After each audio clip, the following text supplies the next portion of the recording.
विज्ञान से जुड़ी नवीनतम वीडियो को देखने के लिए चैनल की सदस्यता लेना ना भूलें और विज्ञान से संबंधित सभी वीडियो पर जानकारी लेने के लिए बेल आइकन जरूर दबाएं।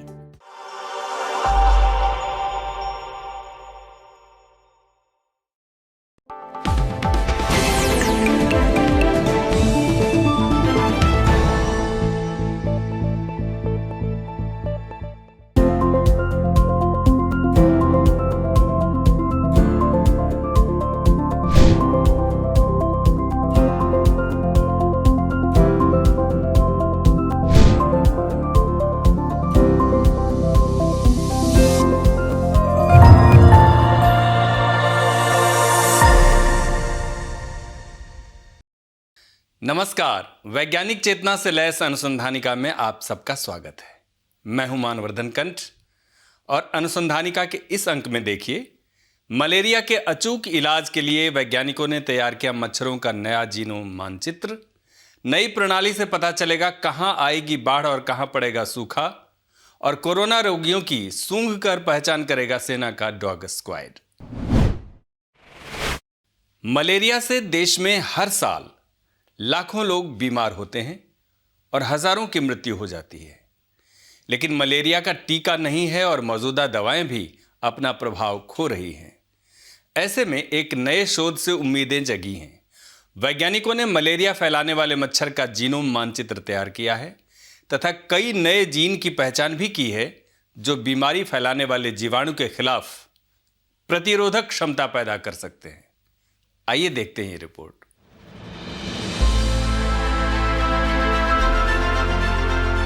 बेंगलुरु स्थित Tata institute for genetic and society यानी TIGS एवं यूनिवर्सिटी ऑफ कैलिफोर्निया यानी UC के वैज्ञानिकों ने संयुक्त रूप से एक शोध किया है, जिसे ब्रिटिश मेडिकल जर्नल यानी BMJ में प्रकाशित किया गया है।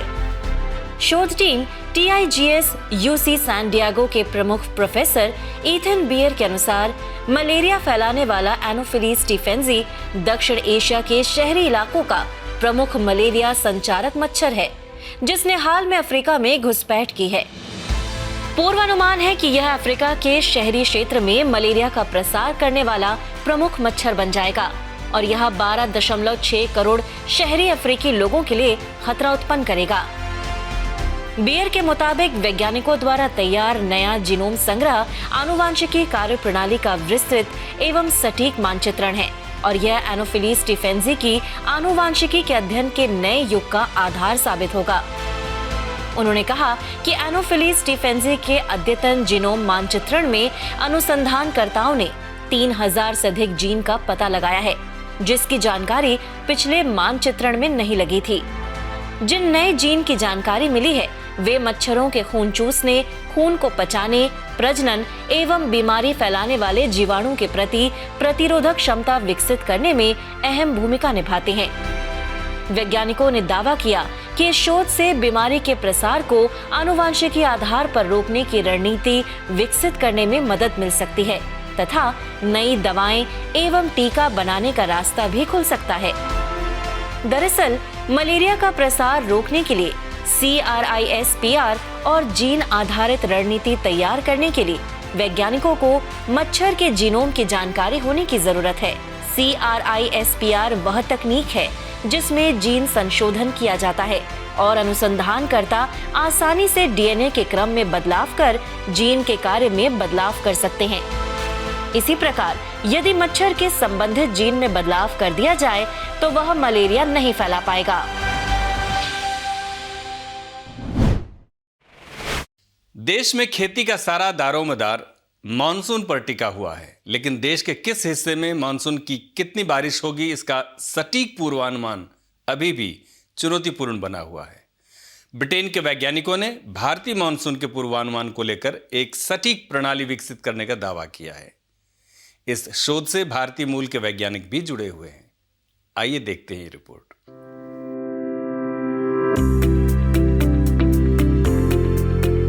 साइंस पत्रिका क्लाइमेट डायनामिक्स में प्रकाशित शोध में वैज्ञानिकों ने दावा किया है कि मॉनसून के पूर्वानुमान की प्रणाली से किसानों को अपेक्षित बदलावों का शुरुआती पूर्वानुमान उपलब्ध कराया जा सकता है।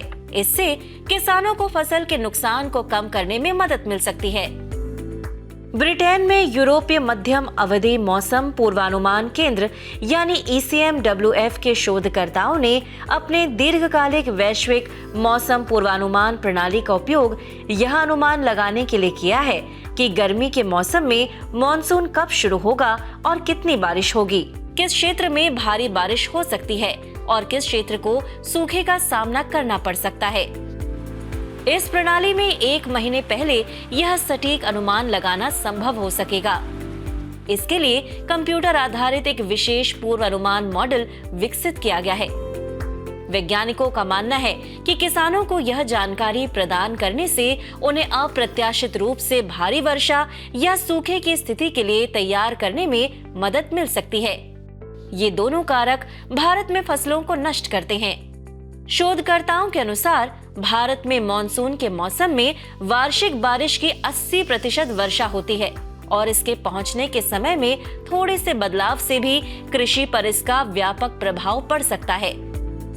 ब्रिटेन में यूनिवर्सिटी ऑफ रीडिंग के शोधकर्ता और सहलेखक अमूल्य चेवुतुरी के अनुसार साल दर साल बदलावों का सटीक अनुमान लगाना चुनौतीपूर्ण है, लेकिन सटीक पूर्वानुमान से भारत में करोड़ों लोगों को फायदा हो सकता है। उन्होंने कहा कि भारत के मुख्य कृषि क्षेत्रों में हमने जो पूर्वानुमान लगाया है उससे लोगों के जीवन में सकारात्मक बदलाव आने का स्पष्ट मौका मिलता है। मौसम विभाग द्वारा भी मॉनसून के आगमन एवं संभावित बारिश को लेकर पूर्वानुमान जारी किए जाते हैं, लेकिन इन्हें और बेहतर बनाए जाने की जरूरत लगातार महसूस की जा रही है।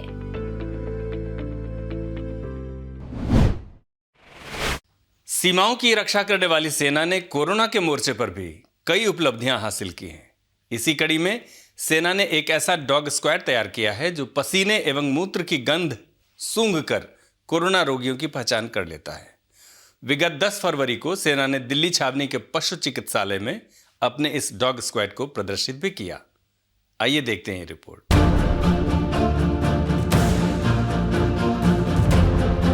Remount veterinary cup centre Meerut के स्वान प्रशिक्षण केंद्र के संचालक लेफ्टिनेंट कर्नल सुरेंद्र सैनी के अनुसार कोरोना जांच के लिए कुत्तों को प्रशिक्षित किया जा रहा है। उनके अनुसार अभी 2 कुत्तों को प्रशिक्षित किया गया है तथा 1 का प्रशिक्षण चल रहा है। 2 प्रशिक्षित कुत्तों में एक कॉकर स्पेनियल प्रजाति का कुत्ता कैस्पर है, जबकि दूसरा कुत्ता जया तमिलनाडु में पाए जाने वाली देसी प्रजाति चीपीपराई नस्ल का है। प्रशिक्षण हासिल कर रहा कुत्ता मणि भी चीपीपराई नस्ल का है। कुल 10 कुत्तों को प्रशिक्षित किया जाएगा। इन्हें पहले मेरठ वेटनरी कॉलेज में प्रशिक्षण प्रदान किया गया।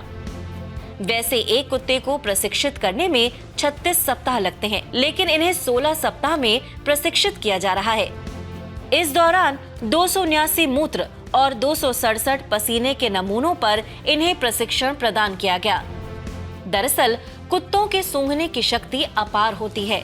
कोरोना रोगियों के मूत्र और पसीने में विशेष तरह के बायोमार्कर निकलने के कारण एक अलग गंध होती है, जिसे कुत्ते पहचान लेते हैं। 2 कुत्तों को हाल में दिल्ली के एक ट्रांजिट ऑफिस में तैनात किया गया है, जहां इनका इस्तेमाल फील्ड से लौटने वाले सैन्य कर्मियों की कोरोना जांच के लिए किया जाता है। अब तक 806 लोगों की जांच की गई है, जिसमें से 18 लोग पॉजिटिव पाए गए। इन कुत्तों द्वारा की जाने वाली पहचान 95% तक सटीक है। बता दें कि अमेरिका, रूस, Germany, Britain, France, Finland, UAE समेत 1 दर्जन देशों में कुत्तों को कोरोना जांच के लिए प्रशिक्षित किया गया है। कई देशों में कुत्तों को टीबी, मधुमेह, पार्किंसन या अन्य बीमारियों के मरीजों की पहचान के लिए भी इस्तेमाल किया जाता है। सेना में कुत्ते बम के अलावा नशीले पदार्थों की तलाश का भी कार्य करते हैं। पहली बार किसी बीमारी की पहचान में उन्हें लगाया गया है। सार्वजनिक स्थानों जैसे रेलवे स्टेशन, बस अड्डे आदि पर प्रशिक्षित कुत्तों की तैनाती से कोरोना रोगियों की तत्काल जांच में मदद मिल सकती है।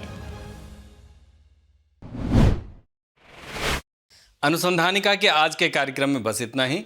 आप सबसे अनुमति लेने से पहले एक विनम्र अनुरोध। विज्ञान, प्रौद्योगिकी, आविष्कार और नवाचार जगत के विश्वसनीय कार्यक्रमों को देखने के लिए अपने मोबाइल पर इंडिया साइंस ऐप अवश्य डाउनलोड करें। एक बात और, देश का अपना विज्ञान चैनल इंडिया साइंस अब फेसबुक, ट्विटर, यूट्यूब, लिंक्डइन और इंस्टाग्राम पर भी उपलब्ध है। हमारे कार्यक्रमों के बारे में आप अपने फीडबैक एवं सुझाव हमें ईमेल कर सकते हैं। हमारा ईमेल पता है feedback@indiascience.in। अगले सप्ताह हम फिर हाजिर होंगे अनुसंधानिका के रोचक अंक के साथ। तब तक आप अपना बहुत ख्याल रखिए और हमें दीजिए अनुमति। नमस्कार।